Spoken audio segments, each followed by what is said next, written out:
மன்னர்களை உனக்கு காட்ட வரனா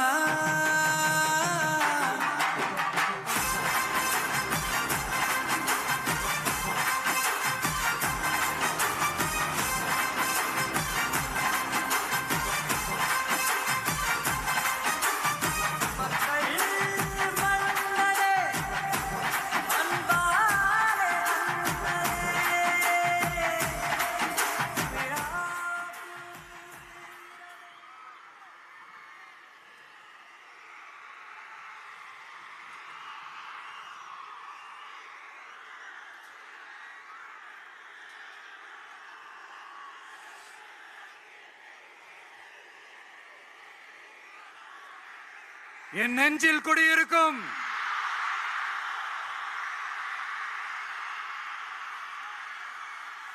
புதுச்சேரி மக்கள் உங்கள் அனைவருக்கும் என்னுடைய வணக்கம். வணக்கம் வணக்கம். எல்லாரும் எப்படி இருக்கீங்க?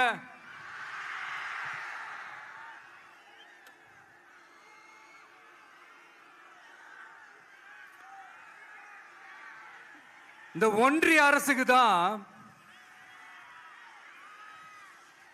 தமிழ்நாடு ஒரு தனி மாநிலம், புதுச்சேரி ஒரு தனி யூனியன் பிரதேசம். அவங்களுக்கு தான் தமிழ்நாடு தனி, புதுச்சேரி தனி, இப்படிலாம் இருப்பாங்க. ஆனா நமக்கெல்லாம் அப்படி கிடையாதுங்க. நாமெல்லாம் வேறு வேறு கிடையாது. நாம் எல்லாரும் ஒண்ணுதான்.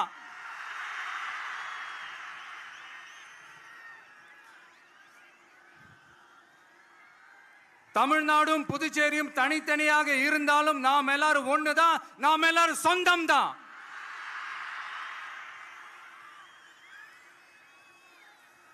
வேற வேற வீட்டுல, வேற வேற ஊர்ல, வேற நாட்டுல, வேற ஸ்டேட்ல இருக்கிறதுனால நாம் எல்லாரும் சொந்தங்கள் இல்லைன்னு ஆயிட முடியுமா? அது எப்படி முடியும்? இப்ப பாத்தீங்களா, ஒருத்தருக்கு ஒருத்தர் பார்த்துக்கும் போது அந்த பாச உணர்வு, அதுதாங்க. அது மட்டும்தான். அது இருந்துட்டாலே போதும், வேற எதுவுமே தேவையில்லை.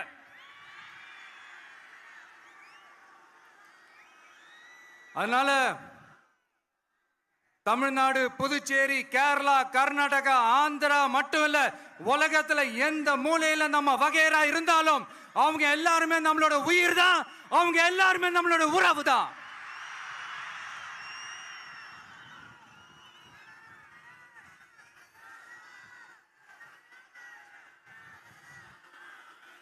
புதுச்சேரினாலே உடனே ஞாபகத்துக்கு வர்றது மணக்குள விநாயகர், அரவிந்தர் ஆசிரமம், வில்லியனூர் மாதான் சொல்லி இவங்க எல்லாரும் ஞாபகத்துல வருவாங்க. அது மட்டும் இல்ல, மகாகவி பாரதியார் அவர்கள் இருந்த மண், பாவேந்தர் பாரதிதாசன் அவர்கள் பிறந்த மண். அது மாதிரி இன்னும் சிறப்புகளை அடுக்கிக்கிட்டே போலாம். ஆனா அரசியல்னு வந்துட்டா ஒரு முக்கியமான விஷயத்தை பத்தி நம்ம சொல்லி ஆகணும். 1977ல புரட்சி தலைவர் எம்ஜிஆர் அவர்கள் தமிழ்நாட்டில் ஆட்சி அமைச்சாங்க. ஆனா அதுக்கு முன்னாடியே 1974லயே இங்க புதுச்சேரியில அவங்களோட ஆட்சி அமைஞ்சது. அதனாலதான் அப்பவே சொன்னாங்க, நமக்காக வந்தவர் எம்ஜிஆர், அவரை தமிழ்நாட்டில் மிஸ் பண்ணிடாதீங்கன்னு நமக்கு அலர்ட் பண்ணதே புதுச்சேரி தான். அப்படிப்பட்ட புதுச்சேரியை நம்மளால மறக்க முடியுமா? அது மட்டும் இல்ல, இங்க இருக்கிற மக்கள் தமிழ்நாடு மாதிரியே புதுச்சேரி மக்களும் என்ன கிட்டத்தட்ட ஒரு 30 வருஷமா என்ன தாங்கி பிடிச்சுக்கிட்டு இருக்கிறீங்க.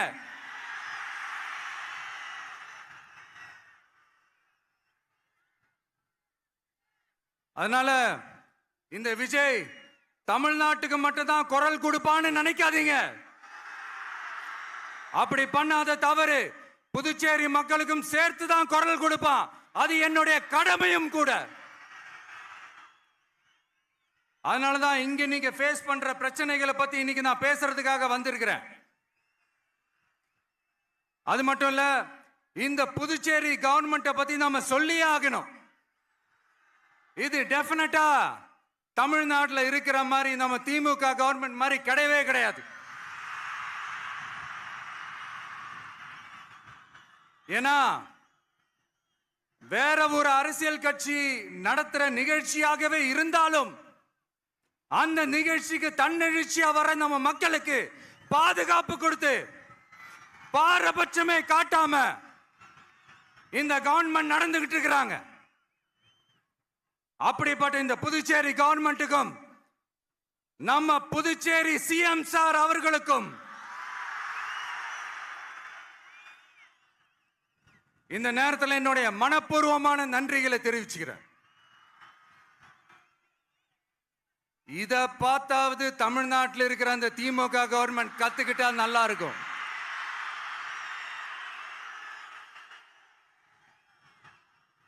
ஆனா அவங்க கத்துக்க மாட்டாங்க. பரவாயில்ல, வரப்போற எலெக்ஷன்ல 100% கத்துக்குவாங்க. அத நம்ம மக்கள் பார்த்துக்குவாங்க.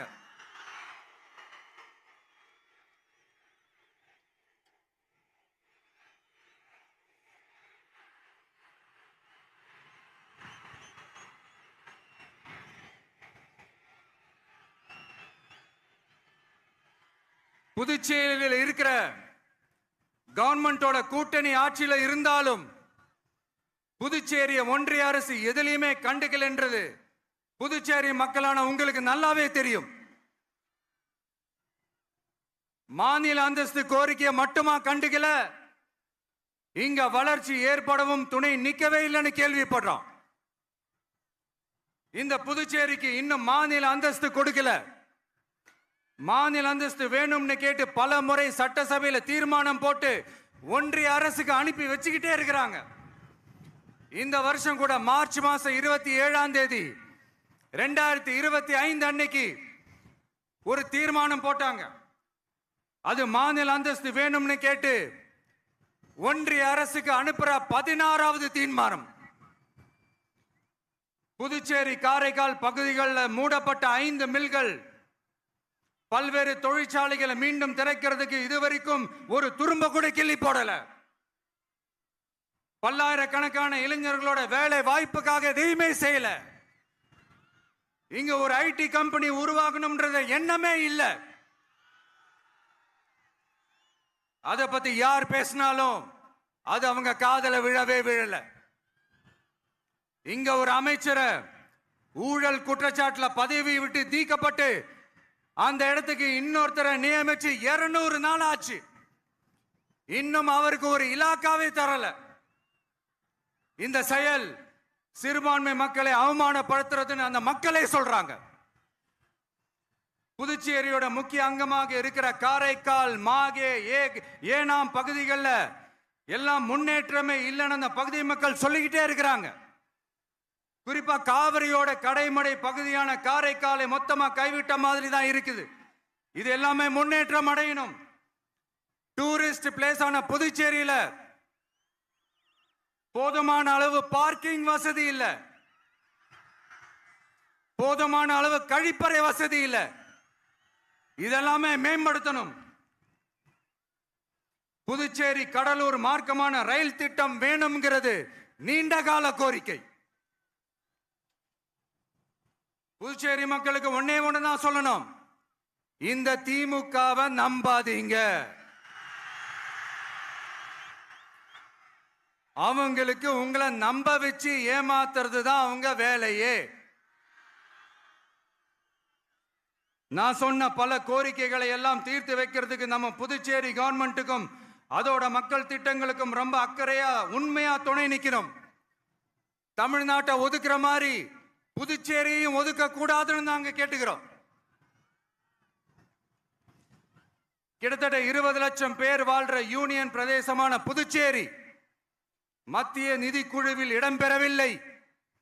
அதனால் மாநிலங்களுக்கான நிதி பகிர்தல் அடிப்படையிலும் யூனியன் பிரதேசங்களுக்கான நிதி பகிர்தல் அடிப்படையிலும் புதுச்சேரிக்கு நிதி ஒதுக்கப்படுவதில்லை.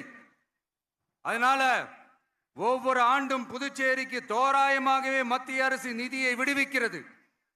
அந்த நிதியும் அரசு ஊழியர்களின் சம்பளம், ஓய்வூதிய தொகை உள்ளிட்ட திட்ட செலவுகளுக்கே சென்று விடுவதால் மீத தேவைக்கு வெளிச்சந்தையிலும் கடன் பத்திரங்களை கடன் வாங்குகிறது புதுச்சேரி.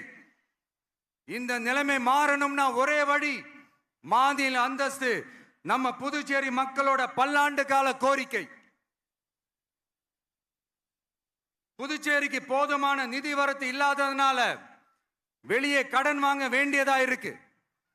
புதுச்சேரியோட கடனை குறைச்சு தற்சார்பு பொருளாதாரத்தை வளர்த்தெடுக்க திட்டங்கள் வகுக்கப்பட வேண்டும். மாநில அந்தஸ்து வாங்கினா மட்டும் போதாது இல்லையா, தொழில் வளர்ச்சியும் தேவையாச்சே. புதுச்சேரி தென்னிந்தியாவின் முன்னணி இண்டஸ்ட்ரியல் ஹப்பாக மாற்ற எல்லா முயற்சிகளும் எடுக்க வேண்டும். இந்திய அளவில் ரேஷன் கடைகளே இல்லாத மாநிலம் புதுச்சேரி தான். ஏழை எளிய மக்களுக்கு வாழ்வாதாரமே ரேஷன் கடைகள் தான். மற்ற மாநிலங்கள்ல இருக்கிற மாதிரி இங்கேயும் அரிசி, சர்க்கரை, பருப்பு, கோதுமை, எண்ணெய்னு அனைத்து பொருட்களும் வழங்கும் முறை சீராக்கப்பட வேண்டும். கடைசியா மீன் பிடிக்க செல்லும் காரைக்கால் மீனவர்களை அடிக்கடி கைது செய்யும் இலங்கை கடற்படை அவர்களின் படகுகளையும் பறிமுதல் செய்து விடுகிறது. அதனால் நீண்ட போராட்டங்களுக்கு பிறகு அவர்கள் விடுவிக்கப்பட்டாலும் படகுகள் கிடைக்காததால் படு மோசமான நிலைக்கு தள்ளப்படுகின்றனர். இந்த நிலை மாற வேண்டும். நான் மறுபடியும் சொல்றேன், இந்த விஜய் புதுச்சேரி மக்களுக்காகவும் எப்பவும் துணை நிற்பான். வரப்போற புதுச்சேரி தேர்தல் களத்துல நம்மளுடைய தமிழக வெற்றி கழகத்தின் கொடி பட்டொளி வீசி பறக்கும். கான்பிடென்டா இருங்க, நல்லதே நடக்கும், வெற்றி நிச்சயம். மீண்டும் சந்திக்கும் வரை நன்றி, வணக்கம். மக்கள்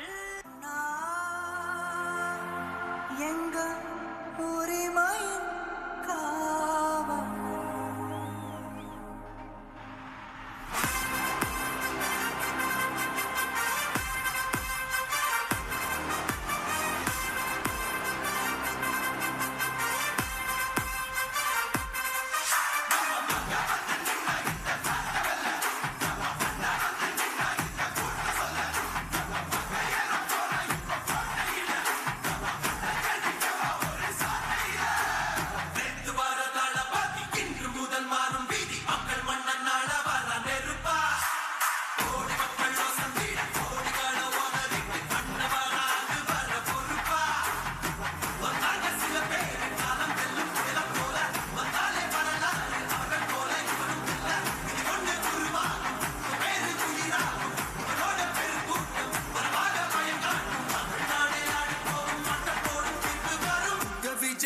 விஜய் உயிரன வரனா, விஜய் உங்க விஜய் எளியவன் குரல்னா, விஜய் உங்க விஜய் தனியால் இல்ல கடல்னா, விஜய் உங்க விஜய் எளியவன் குரல்னா, விஜய் உங்க விஜய் தனியால் இல்ல கடல்னா, மக்கள் தானே மன்னர்களை உனக்கு காட்ட வரனா.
உயிரன வரனா விஜய் உங்க விஜய் எளியவன் குரல்னா விஜய் உங்க விஜய் தனியா இல்ல கடல்னா விஜய் உங்க விஜய் எளியவன் குரல்னா விஜய் உங்க விஜய் தனியா இல்ல கடல்னா மக்கள் தானே மன்னர்களே உனக்கு காட்ட வரனா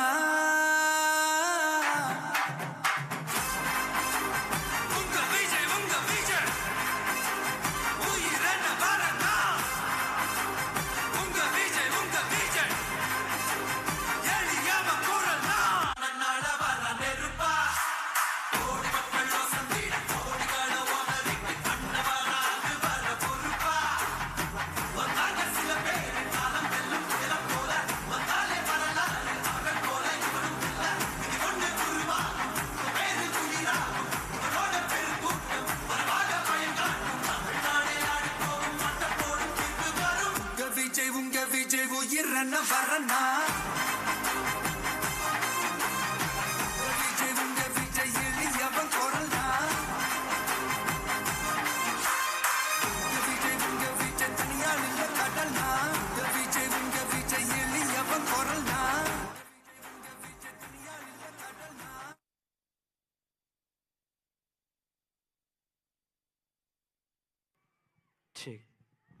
அனைவரும் அமைதியான முறையில் பின்பக்கமாக ஒவ்வொரு பாடாக, அதாவது ஒவ்வொரு பாக்ஸில் இருக்கக்கூடிய மக்களும் அமைதியான முறையில் கலைந்து செல்லும்படி கேட்டுக்கொள்கிறோம். காவல்